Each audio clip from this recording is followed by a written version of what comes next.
Squid Game Season 3အပိုင်း1 Squid Game ရဲ့ Season 2မှာဂီဟွန်တို့အဖွဲ့ပုံကံမှုကြာရှုံးခဲ့တာကိုအားလုံးမှတ်မိကြမယ်ထင်ပါတယ်ဒီမှာ Season 3ရဲ့အစမှာပုံကံမှုကနေကြာရှုံးသွားတဲ့အလောင်းတွေကိုပုံးနေတဲ့ထည့်ပြီးတည်သွားကြပါတယ်ခလေးမလေးရဲ့အဖေ Player 246ကိုလည်းတေမသေးစမ်းတပြီးခေါ်သွားဖို့အတည်ပြုလိုက်ပါတယ်ကိုရင်းငါထုတ်ရောင်းလို့ရတဲ့သူတွေကိုမှတ်သားတဲ့အမှတ်သားကိုလည်းတစ်တာရဲ့ဘေးမှာထုံးစံတိုင်းရေးမှတ်လိုက်ကြပါတယ်အဲ့ဒီနောက် player တွေထားတဲ့အခန်းကိုပန်းရောင်စစ်သားတွေကတစ်တာတစ်ခုကိုတည်လာပြီးလာထားသွားပါတယ်အခန်းထဲကရှိတဲ့သူတွေအကုန်လုံးကဘသူလဲဘာလဲဘာလို့လာတာလဲဆိုပြီးဖြစ်နေတဲ့အချိန်အဲ့ဒီတစ်တာကို player 120ကဖွင့်လိုက်တော့ဂီဟွန်ဖြစ်နေပါတယ်တေးပြီးလားစမ်းသက်ကြည့်တော့မသေးတာကြောင့်ပဲဂရင်ဘော်ကိုရွှေ့ဖို့လုပ်ကြပါတယ်သူ့ကိုယ်သူရေတသားလို့ပြောတဲ့ player 388ကတော့သူ့အမှားကြောင့်အခုလိုတွေဖြစ်ရတာမို့စိတ်မလုံမလဲဖြစ်နေပုံပါပဲတစ်ဖက်မှာအဲ့ဒီအချိန်စုံနောက်ဂျွန်ဟိုကသူ့အဖွဲ့တွေနဲ့အတူကျွန်းကိုရှာနေသေးပါအဖွဲ့မှာတစ္ဆာပေါက်ပါနေတဲ့အတွက်ကျွန်းကရှာရခတ်နေတာပါခေါင်းမှာဒဏ်ရာရထားတဲ့တယောက်ကိုလေပိုင်ရှင်ကအယံမူပြီးလိုင်းပုံးလို့ပြုတ်ကြတာဖြစ်မယ်လို့ဆိုပြီးဖြောင်းချက်ပေးနေပါတယ်ဝူးစော့လည်းမနက်9 နာရီလောက်ကအတန်ကြားလိုက်ပြီးဝင်ပြောပြီးမဲ့အရာမရောက်လိုက်ပါဘူးလေပိုင်ရှင်ကတော့ထုံးတဲ့တိုင်းဂျွန်ဟိုတို့သွားကျင်တဲ့နေရာကိုရေစီးတန်နေဆိုတဲ့အကြောင်းပြချက်နဲ့မသွားဖို့တာပါတယ်ဒါနဲ့ပဲဂျွန်ဟိုရဲ့အဖွဲ့လည်းနောက်ဆုံး drone မောင်းတဲ့သူကတေးသွားပြီဖြစ်လို့အနီးဆုံးကန်းကိုကပ်ပြီး drone မောင်းတဲ့သူတယောက်ပြန်သွားရှာဖို့အဆုံးဖြတ်လိုက်ပါတယ်တစ်ဖက်မှာအဲ့ဒီချိန်ဂီဟွန်ပြန်သတိရလာပါတယ်နိုးနိုးလာခြင်းမှာသူ့အဖွဲ့သားတွေကိုမေးပြီးမဲ့သူတယောက်ပဲအသက်ရှင်ပြီးအားလုံးကတေးသွားပြီဖြစ်လို့ player 120ကပြောပြလိုက်ပါတယ်အဲ့ဒီချိန်ပန်းရောင်စစ်သားတွေဝင်လာပြီးပုံကံမှုကနေတေးသွားတဲ့စစ်တွေအတွက်တိုးလာတဲ့ငွေတွေကိုပြလိုက်ပါတယ်လက်ရှိချိန်မှာလူရောက်60ကျန်ပြီးငွေပမာဏကတော့ 39.6 ဘီလီယံဝမ်လို့ပြောလိုက်တော့လောဘသားတွေရဲ့မျက်နှာကအယောင်တွေလက်လာပါတယ်နောက်ထပ်ဆက်ကစားမလားဆိုတဲ့မဲခွဲပွဲကိုပြုလုပ်ကြပါတယ်မဲခွဲပွဲမစခင်မှာတငယ်ချင်းတွေအကုန်သေးပြီးသူကြဘာလို့အသက်ရှင်နေရတယ်လဲသူ့ကိုပြစ်တက်လိုက်ပါတော့လားဆိုပြီးမခံမရနိုင်တဲ့ထပေါက်ကွဲပါတယ်ဝင်လာဖြစ်ခဲ့မှုတဲ့ဂီဟွန်ကိုဖရောင်မန်ဖြစ်တဲ့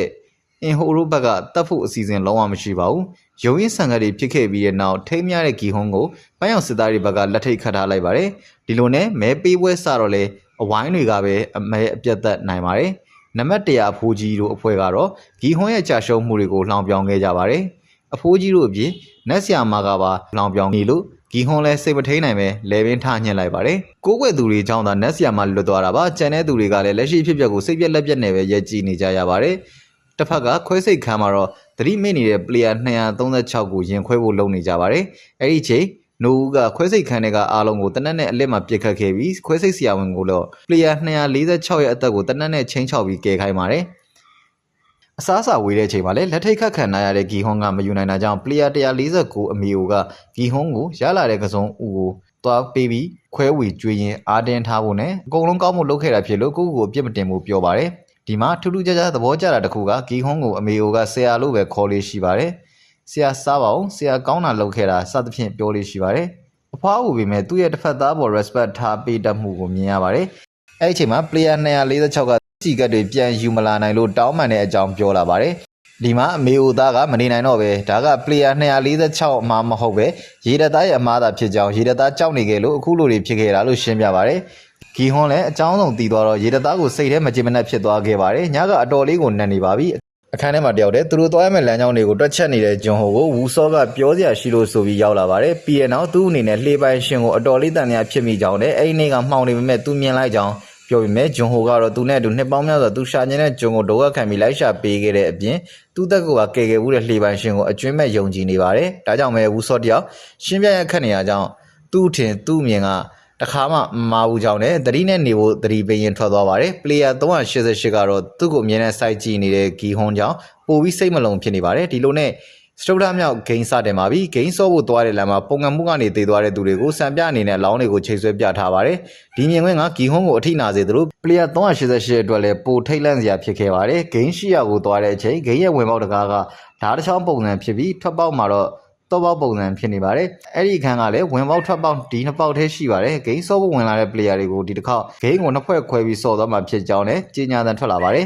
ဒါကြောင့်အဖွဲခွဲဖို့မဲနိုင်ခိုင်းပါတယ်အနီးနဲ့အပြဘောလုံးတွေကိုကိုစီရကြမှာဖြစ်ပြီးအနီးရတဲ့သူနဲ့အပြရတဲ့သူကိုတစ်ဖက်စီခွဲထားလိုက်ပါတယ်ဒီမှာအဖွားဦးသားမိလဲဘောလုံးရောင်တူမရပဲတစ်ဖက်စီကွဲသွားပါတယ်နောက်ပြီး player 222နဲ့ player 333တို့အတွဲကလည်းတစ်ဖက်စီဖြစ်သွားပါတယ်နံပါတ်1အဖိုးကြီးကလည်းအပြဘက်ကိုရောက်သွားပါတယ် အကောင်းလားဆိုးလားအခုထိမသိရသေးပေမဲ့မိသားစုတွေချစ်ခင်သူတွေကတစ်ဖက်စီတော့ဖြစ်နေကြပါပြီမဲခွဲလို့ပြီးတဲ့အချိန်အပြာတွေကိုလက်ဆောင်မှုတွေတပူးစီလက်ထဲထည့်ပေးလိုက်ပါတယ်ဖွင့်ကြည့်လိုက်တော့အထဲမှာတော်လေးတစ်ချောင်းထည့်ထားတာပါတော့ကိုကျိုးရှိရှိနဲ့ဆွဲပေးထားတဲ့အတွက်လေဘင်းမှာဆွဲထားလို့ရလို့အလွယ်တကူပျောက်သွားမှာမဟုတ်ပါဘူးတကယ်တော့အပြာတွေကဝင်းကဘာလိုအခန်းတွေကနေတော့တွေနဲ့တခြားစီကိုပြေးထွက်ရင်ပုံရင်းနဲ့နောက်ဆုံးမှာထွက်ပေါက်ဆိုတဲ့တကားကိုဖြတ်နိုင်မှာဖြစ်ပြီးအဲ့ဒီအတွက်တော်တစ်ချောင်းစီကိုစီပေးထားတာပါအဲ့လိုထွက်ပြေးနေစမှာအနီဖွဲကတော့အပြာတွေကိုလိုက်တက်ရမှာဖြစ်ပါတယ်အဖွဲနှစ်ဖွဲကိုညီမြခွဲပေးထားတာဖြစ်လို့အနီဖွဲအနေနဲ့အနည်းဆုံးတစ်ယောက်တော့တက်ရမယ်ဆိုတဲ့စီကံချက်ရှိပါတယ်ပွဲပြီးလို့အနီဖွဲကကစားသမားကတစ်ယောက်မှတက်မထားရင်အဲ့ဒီအနီကစားသမားကလည်းအသက်ခံရမှာပါနောက်ပြီးအဒီကစားသမားချင်းနဲ့တိုက်ခိုက်ခွင့်မရှိဘူးလို့စီကံသတ်မှတ်ထားပါတယ်ဒါကြောင့်အနီကစားသမားတွေအတွက်ပေးထားတဲ့လက်ဆောင်ဘူးထဲမှာတော့အပြာနဲ့မတူပဲဓာတ်တစ်ချောင်းထည့်ပေးထားတာပါဒါကြောင့်ခဏကဝင်ပေါက်မှာဓာတ်ပုံနဲ့ထွက်ပေါက်ကတော့ပေါက်ပုံဖြစ်နေတာပါဒီမှာမကြေမနဲ့ညီးတွားတန်တွေထွက်လာတာကြောင့်ခဏကြာရင်ပွဲစားမှာဖြစ်ပြီးပွဲမဆငယ်နေနဲ့ပြသဘောတူညီမှုရရင်လဲလှယ်ဝင်ရှိရဲလို့ကြေညာလိုက်ပါတယ်ဒီမှာပဲအပြကစားသမားတွေကအနီနဲ့လဲလှယ်ဝင်ရဖို့စီယုံကြသလိုတချို့ကလည်းလူမသက်ရဲတာကြောင့်ထွက်ပြေးဖို့ကိုသာရွေးချယ်ကြပါတယ်နံပါတ်1အဖိုးကြီးကလည်းအနီနဲ့လဲလှယ်ဝင်ရဖို့လိုက်တောင်းဆိုနေသလိုရေတပ်သားကလည်းအနီတွေကိုလိုက်ဖြောင်းပြနေပါတယ်သူများကိုတတ်ဖို့ဆိုတာကလည်းအားတော့ရတာကြောင့်အဖွားကသူ့သားနဲ့လဲခဲ့သလိုပလေယာနံပါတ်အပူအတွဲကလည်းအချင်းချင်းလဲခဲ့ကြပါတယ်ပလေယာ333ကလည်းသူလူတယောက်တက်ပြရနဲ့မင်းကိုလာရှာပြီးကာကွယ်ပေးပါမယ်ဆိုတဲ့ကလေးကြောင့်ဗိုက်ကြီးတဲ့ကောင်မလေးကလည်းပေးခဲ့တာပါတစ်ဖက်မှာအဲ့ဒီချိန်ဂျွန်ဟိုရိုအဖွဲ့ကကန်းကပ်ပြီးဒရုန်းသမားကောင်းတယောက်ရလာလို့လှေပြန်ထွက်မယ်အလုံးမှာ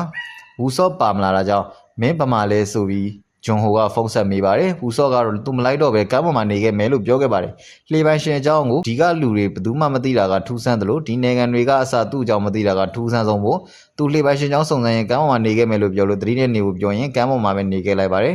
ဂိမ်းကတော့စပါပြီထွက်ပြေးမဲ့အပြာအသင်းကအရင်ဝင်ရပြီးတောပေါက်ပုံစံပေါက်ထဲကိုဝင်သွားပြီးနောက်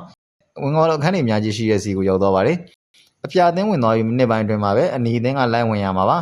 ဒီလိုဆောင်တိုင်းနေတော့မှ player 124က player 333ကိုပူးပေါင်းဖို့တိုက်တွန်းပါတယ်။ဘာအတွက်လဲပြီးတော့တစ်ဖက်ကဘယ်သူမှအသာတကြီးအသေးမခံဘူးခုခံမှာပဲဒီတော့နှစ်ယောက်ပေါင်းပြီးတက်ရင်ပိုအဆင်ပြေနိုင်တယ်ဆိုပြီးပြောတာကြောင့် player 333လည်းစေသမားအယူနဲ့မပေါင်းနိုင်ပေမဲ့သူပြောတာကအကျိုးကြောင့်စီကြော်နေတာကြောင့်ပူးပေါင်းမှုလက်ခံလိုက်ပါတယ်။မိနစ်ပြည့်သွားပြီဖြစ်တဲ့အတွက်အနီအသင်းဝင်ရသွားပါပြီ။တော့ပုံစံအပေါက်ထဲကိုအနီအောင်အဖွဲ့ကလိုက်တက်ဖို့ဝင်လာကြပါပြီ။ဂီဟွန်းကလည်းမင်းကြောင့်ပဲဆိုတဲ့စကားတစ်ခွန်းနဲ့သူပကြည်တဲ့သူကိုတက်ဖို့လိုက်ဝင်သွားပါတယ်။